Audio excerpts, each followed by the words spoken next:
tudo bem? O tema da aula de hoje, o conceito de modernidade e eurocentrismo. Discussões importantes para a gente falar do fim da Idade Média e do início da modernidade na Europa.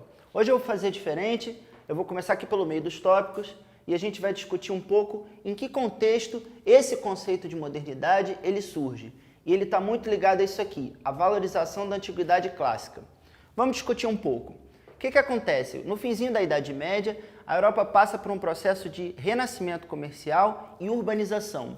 Esse mundo que surge nas cidades é um mundo que tem mais circulação de cultura, mais circulação de pessoas e fortalecimento de um grupo social bastante importante, que você vai ouvir falar muito ainda, que é a burguesia. Burguesia, como os historiadores chamam, essas pessoas que se ocupam do comércio. Esses comerciantes, como eles não tinham naquela época o mesmo prestígio dos senhores de terras, eles procuraram se diferenciar de outras formas. E uma delas foi no investimento em obras de arte. Os burgueses, em geral, habitavam ambientes urbanos que eram muito mais plurais, eram de muito mais diversidade do que lá no feudo, na área rural da Europa.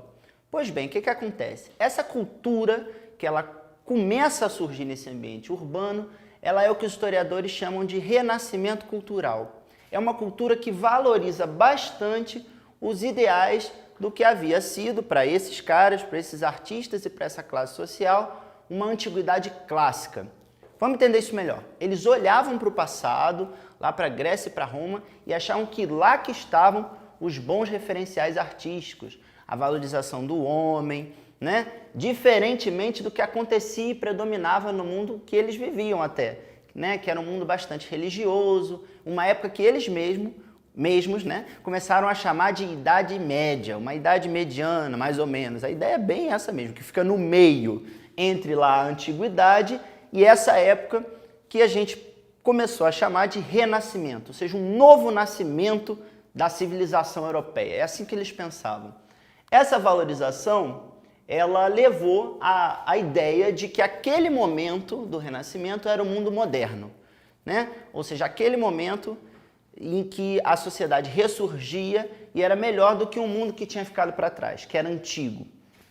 Muito bem, essa ideia ela é tão forte que essa ideia de modernidade ela surge relacionada a um sentimento muito positivo, né? Ok, então isso implicava ao mesmo tempo, além da valorização lá de Grécia e de Roma, que era o passado que eles escolheram, uma rejeição daqueles valores medievais, né? Ou seja, do predomínio da igreja, um mundo que é muito mais rural. Muito bem, então você já entendeu quando é que essa ideia de moderno surge e que ela surge numa oposição a que o mundo era até mais ou menos o século XV. Legal, isso é um dos principais sentidos da ideia de modernidade, por isso que os historiadores chamam esse período que começa de Idade Moderna. Legal. Mais para frente, os historiadores trabalhariam com uma ideia mais completa, um conceito mais completo de modernidade, que eu vou explicar melhor aqui para você. O que acontece? Nesse mundo mais urbano, aconteceram uma série de transformações importantes, por exemplo, com a formação dos Estados Nacionais. Alguns que a gente ouve até hoje, né? Como Portugal, Espanha, depois França, Inglaterra. Esses países que foram surgindo, eles tinham um grupo de características em comum. Por exemplo, em geral, eles tinham exércitos organizados, em geral, eles tinham impostos centralizados, normalmente na figura de um monarca, né? Eles levaram também a fronteiras bem definidas. A formação desses estados nacionais foi considerada depois por alguns historiadores e cientistas políticos o conceito de modernidade, ou seja, esse mundo em que a organização política era basicamente com esses estados-nação, que é próximo do que a gente conhece hoje, que era um mundo diferente daquele da Idade Média, que era fragmentado, dividido em feudos. Esse mundo dos estados-nação é que era o mundo moderno, tá? Feito numa oposição àquilo que tinha sido antes. De novo, a questão da rejeição aos valores medievais.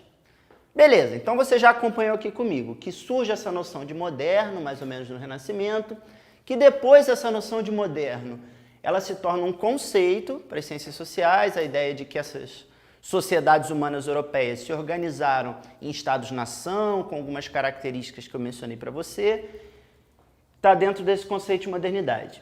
Legal, agora é a hora do debate, é a hora da gente perceber como é que essas ideias ela tem algumas implicações complicadas e trazer isso para a discussão dentro do campo da história. Tem a ver com esse último ponto aqui, a Europa no centro do mundo, e esse mapa que eu quero que vocês observem com bastante atenção, que o pessoal preparou aqui para vocês.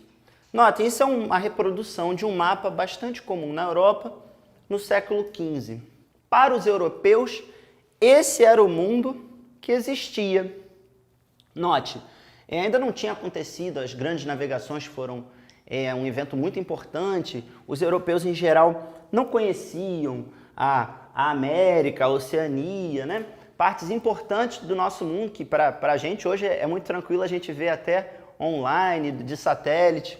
Pois é, o que isso é importante para a nossa reflexão aqui? Muitas dessas projeções cartográficas, elas empregavam um destaque imenso para a Europa. Você já notou que a projeção cartográfica mais comum, que lá em geografia a gente chama de Mercator, ela sempre representa a Europa no centro do mundo, né? Com a América à esquerda e a Ásia à direita? Pois é, essa imagem ela não é dessa forma necessariamente. Isso aconteceu porque a Europa, que foi o centro do poder, afirmou essa leitura dessa forma e a gente se acostumou, né? Então a Europa não é em cima ou embaixo ou no meio. Isso aconteceu porque, por razões políticas, de afirmação do continente europeu. Vamos prestar mais atenção nesse mapa aqui, né? Repara como ainda numa projeção em que para a gente tem suas limitações, né? Para a época era bastante avançada, há bastante destaque ao mundo que o europeu conhecia, né? Ou seja, e uma menor importância para as áreas que eram mais remotas. Então a gente viu o mapa, comentou um pouquinho a importância dele, mas tem mais um ponto que eu gostaria de destacar e aprofundar com você. Dá uma olhada aqui como é importante o trabalho de interpretação do historiador a partir dos documentos históricos. A gente está diante de uma reprodução de mapa que data do século XV, que, como comentamos aqui, não tem algumas áreas do planeta que a gente hoje conhece. Mas isso é um esforço de representação, ou seja, como os europeus acreditavam, ou quem fez esse mapa, como ele acreditava que era o mundo mesmo. Repara, não tem a mesma escala, se você fosse pegar um mapa de hoje em dia, aquela escala cartográfica, aquele jeito de medir os territórios. Mas olha que interessante, a Europa aparece, olha o olho do historiador, muito mais próximo do que a gente acredita hoje, e essas áreas que eram muito desconhecidas, muito estranhas, mais extensas, né? Quem sabe até não está aqui representado um projeto de dominação. A ideia de que a Europa tinha que ocupar, a Europa tinha que colonizar essas partes, como acabaria fazendo nos séculos seguintes. Para a gente concluir, hoje a gente falou, né, um pouco desse conceito de modernidade, da primeira elaboração dele, depois nas ciências humanas, mas tem uma coisa que eu gostaria que você refletisse. O que acontece? Com essa noção de moderno, e que está muito ligada ao florescimento do comércio, ao fortalecimento da burguesia, daquilo que alguns autores, alguns historiadores chamam de capitalismo comercial, né? Está muito ligado a isso. Tem a afirmação de um modelo de sociedade que se acredita ao certo. Então, repara, quando a Europa vende imagens onde ela é o centro, quando eu digo vende, é divulga, né? Imagens onde ela é o centro, onde ela se considera a modernidade, o que é novo, o que é importante, o que é positivo, tudo que é diferente do padrão europeu é entendido como negativo, como atrasado. Essa noção de atraso ela é muito importante para o debate em história, porque esses países europeus, muitos desses que colonizaram outras partes do mundo, levaram consigo essa ideia de que eles tinham o modelo correto de civilização e que os outros eram incivilizados, eram bárbaros, atrasados. Isso é muito perigoso, porque a gente não pode medir o mundo com a regra do europeu.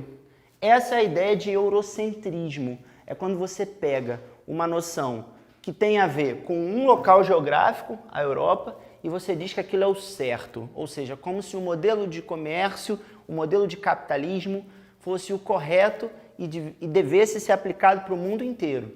E não é bem assim que funciona. Isso é uma construção do ponto de vista desses que foram colonizadores. Tá bem? Pensa mais sobre isso e a gente se encontra de uma próxima vez. Um abraço!